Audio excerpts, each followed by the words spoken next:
바닷물만 마시고 20알을 떠돈 배 위에서 동료 하나가 미친 듯 웃다가 바다로 뛰어내렸습니다.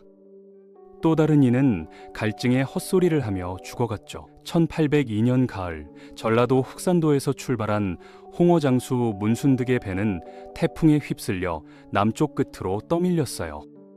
20일간의 표류 끝에 간신히 닿은 육지는 조선도 중국도 아닌 본 적 없는 세상이었습니다.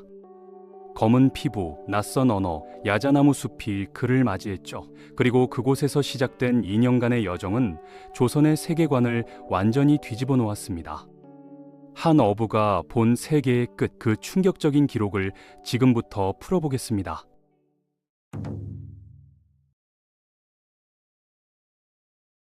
1804년 봄, 인천 바닷가에 허름한 옷을 걸친 남자가 상륙했습니다. 문순득이었어요. 2년 만에 귀환이었죠. 하지만 반가운 얼굴은 없었습니다.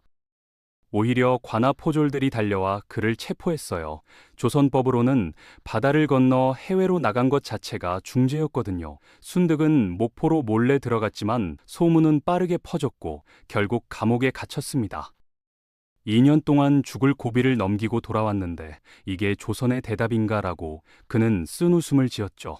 차가운 감방에서 썩은 쌀밥을 먹으며 그가 본 세상들이 주마등처럼 스쳐 지나갔습니다. 그때 한 사람이 나타났어요. 정약전이라는 실학자였습니다.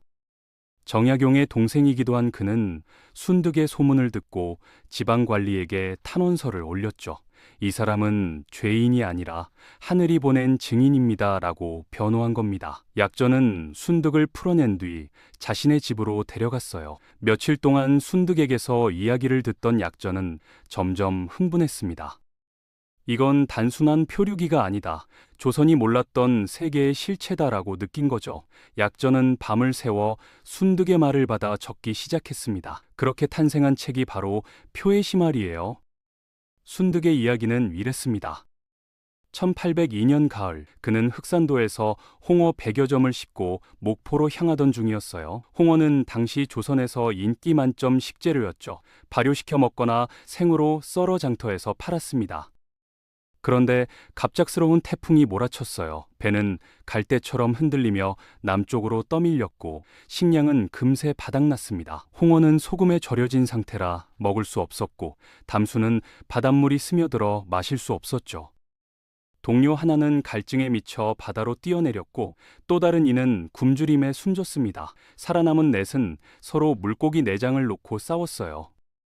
20일 만에 간신히 육지가 보였습니다. 류큐 왕국, 오늘날 오키나와 지역이었죠. 조선에서는 들어본 적도 없는 나라였어요. 현지인들은 피부가 검고 옷차림이 가벼웠으며 조선말을 전혀 못 알아들었습니다. 순득은 살기 위해 거짓말을 했어요. 우리는 중국 상인입니다라고 둘러댄 겁니다. 조선인임이 들통나면 귀국 후에도 처벌받을 게 뻔했거든요. 류큐 사람들은 순박했습니다. 그들은 망고와 생선을 나눠주며 배수리를 도왔죠. 순득은 한 달 동안 머물며 현지 풍습을 관찰했어요. 여인들은 머리를 틀어 올리고 꽃을 꽂았고 남자들은 밤마다 창을 들고 춤을 췄습니다. 흥미로운 건 류큐 왕궁 근처에서 본 광경이었어요. 중국 사신이 오가는 걸 봤는데 류큐 왕이 절을 하며 공물을 바치는 모습이 조선과 똑같았습니다. 이곳도 중국에 조공한다는 걸 깨달은 순득은 천하는 중국 중심으로 돌아가는구나 라고 생각했죠. 하지만 동시에 류큐는 쇠국령으로 쇠락해가고 있었어요. 중국과만 교역하며 고립된 채 살아가는 모습이 어쩐지 조선과 닮아 보였습니다. 순득은 현지인에게서 북쪽 항로를 물으며 조선으로 돌아갈 방법을 찾았어요. 그러던 중 중국 상선 하나가 필리핀으로 향한다는 소식을 들었습니다. 순득은 그 배에 몸을 실었죠. 조선으로 가는 직항로는 없었고 중국을 거쳐야 했거든요. 1803년 초 그렇게 도착한 곳이 필리핀 루손, 마닐라 근처였습니다. 순득이 처음 본 서양인들은 충격 그 자체였어요. 금발의 푸른 눈, 긴 코를 가진 스페인 사람들이 거리를 활보했고 거대한 돌건물마다 십자가가 걸려 있었습니다. 순득은 코가 길고 눈이 푸른 귀신 같은 존재들이라고 기록했어요. 검은 옷 입은 사제들이 종을 울리며 미사를 올리고 스페인 병사들이 말을 타고 채찍을 휘두르는 모습은 공포스러웠죠. 루소는 당시 스페인 식민지였고 세계 무역의 핵심 거점이었습니다. 마닐라 갤리온 무역이라는 게 있었는데 중국에서 비단과 도자기를 가져와 멕시코로 실어 나르고 그 대가로 은을 받아오는 거대한 무역망이었어요. 순득은 중국 상인의 집에 머물며 이 광경을 직접 봤습니다.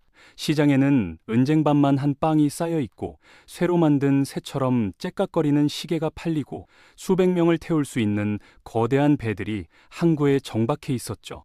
조선에서는 꿈도 못 꿀 물건들이 넘쳐났습니다. 어느 날 순득은 시장에서 놀라운 장면을 목격했어요. 스페인 상인이 중국 비단을 펼치며 멕시코 은괴를 던지는 겁니다. 은덩어리 하나가 순득의 1년 수입보다 컸죠. 중국 상인은 웃으며 이 은으로 조선 백성 100명은 먹일 수 있다고 말했어요. 순득은 그제야 깨달았습니다. 조선은 쇄국 정책으로 스스로를 가두고 있지만 바깥 세상은 이미 은으로 연결된 거대한 무역망을 형성하고 있다는 걸요. 그런데 더 충격적인 건 따로 있었습니다. 필리핀 원주민들이 스페인 지배 아래 고통받고 있었던 거예요. 타갈로그족 원주민들은 논을 갈고 나무를 하며 스페인 주인의 채찍을 맞았습니다. 세금 징수와 강제 노동에 시달리는 모습은 노예와 다를 바 없다고 순득은 혀를 찼죠. 교회에서는 원주민들이 십자가 앞에 무릎 꿇고 기도했는데 순득은 유교와 전혀 다른 신앙이라며 혼란스러워했어요. 서양 문물이 화려해 보이지만 그 이면에는 식민 지배와 착취가 있다는 걸 목격한 겁니다. 이 경험은 나중에 표해심 아래 상세히 기록돼 조선 지식인들에게 제국주의의 실상을 알리는 계기가 됐어요. 루손에서 3개월을 보낸 순득은 다시 중국 상선을 타고 마카오로 향했습니다. 마카오는 또 다른 충격이었죠. 포르투갈 상인, 중국인, 스페인 선원들이 뒤섞인 거리에서 포도주 냄새가 진동했어요. 서양 배들이 수백 척씩 정박해 있었고 온갖 나라 사람들이 한데 모여 장사를 했습니다. 붉은 머리 외국인이 포도주 통을 굴리고 중국 여인들이 비단 치마를 입고 웃으며 따라다녔죠. 순득은 포도주가 강처럼 흐르고 이상한 냄새가 코를 찔렀다고 기록했어요. 순득은 마카오 요새에 올라가 포르투갈 대포를 직접 만져봤습니다. 이 무기로 조선성을 뚫을 수 있겠다는 생각이 들었죠.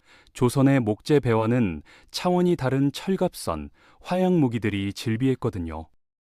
순득은 조선으로 돌아갈 배를 찾으려 애썼지만 쉽지 않았어요. 결국 광둥을 거쳐 난징, 상하이를 지나 북쪽으로 올라가는 긴 여정을 시작했습니다. 광둥에서는 중국 관리들이 신문하며 남만에서 왔느냐고 다그쳤고 난징 거리에서는 서양 선교사들이 책을 펼치며 설교하는 걸 봤어요. 상하이에서는 유럽 상인들이 차를 사들이는 걸 보며 중국조차 서양 무역에 휘말린다고 느꼈습니다. 약 1년에 걸친 중국 횡단 끝에 조선 땅이 보였습니다. 그리고 순득은 체포됐죠. 하지만 정약전을 만나면서 그의 운명은 달라졌어요. 약전은 순득의 이야기를 듣고 흥분을 감추지 못했습니다. 류큐의 춤, 루손의 은덩어리, 마카오의 포도주 거리를 생생히 묘사하는 순득을 보며 약전은 밤새 메모를 했죠. 그 시계는 날개가 파닥이며 밤낮을 잰다. 은이 산처럼 쌓여 있다는 말에 약전은 눈을 크게 떴습니다. 이 기록이 조선을 살릴 열쇠라고 확신한 거예요. 정약전이 정리한 표의 시말은 단순한 일지가 아니었습니다. 순득의 생생한 관찰과 약전의 해석이 결합된 조선 최초의 세계 보고서였죠. 루손에서 스페인 갤리온선이 은백만 양을 실어 나르는 장면, 마카오에서 서양 기술인 시계와 대포가 중국 문화와 융합되는 모습, 류큐 왕국이 쇄국으로 쇠락해가는 현실까지 상세히 담겼어요. 약전은 이 기록을 형인 정약용에게 보냈고 실학자들 사이에서 엄청난 파장이 일었습니다. 정약용은 표의 심화를 읽고 상선구국이라는 아이디어를 구체화했습니다. 배를 통한 무역으로 나라를 부강하게 만들자는 거였죠. 박제가 서우수 같은 실학자들도 세계 무역의 필요성을 논의하기 시작했어요. 순득이 묘사한 시계는 쇠새가 날개를 파닥이며 시간을 재는 것으로 조선의 해시계와 비교하며 기술 격차를 실감하게 했습니다. 게다가 루손 원주민의 고통은 서양 문물이 반드시 선한 것만은 아니다라는 교훈도 줬죠. 조선의 지식인들은 충격에 빠졌습니다. 중국이 세상의 중심이고 나머지는 오랑캐라는 화이론적 세계관이 무너지는 순간이었어요. 순득이 목격한 세계는 조선이 알던 것보다 훨씬 넓었고 서양의 기술은 조선을 앞질렀으며 무역으로 불을 쌓는 나라들이 존재했습니다. 조선은 쇄국 정책으로 스스로를 가뒀지만 바깥은 이미 글로벌 무역망으로 연결돼 있었던 겁니다. 당시 조선의 무역은 중국과의 조공 체제에 국한돼 있었죠. 반면 순득이 본 루소는 스페인, 중국, 멕시코를 잇는 애인빈 무역의 중심지였고 마카오는 동서양 문화 교류의 허브였습니다. 조선의 기술 수준도 문제였어요. 목재로 만든 배를 타던 조선인에게 철갑선과 대포를 싣고 대양을 누비는 서양 배는 경이로움 그 자체였습니다. 원주민의 고통은 제국주의의 어두운 면을 드러냈죠. 이 모든 기록은 1860년대 개항론 논쟁의 사전 지식으로 작용하며 조선 근대화의 씨앗이 됐어요. 흥선대원군이 쇄국 정책을 고수할 때 일부 개화파 지식인들은 표에시말 같은 기록을 근거로 개항을 주장했습니다. 문순득의 이야기는 오늘날까지 이어집니다. 그의 루손 방문은 한국과 필리핀 관계의 상징이에요. 1903년 한국인 최초 필리핀 이민자들이 도착한 이후 오늘날 6만 명 한국인이 필리핀에서 살고 있죠. 문순득은 그 선구자였습니다. 또한 그의 표류기는 세계화는 멀리 있지 않다는 메시지를 던져요.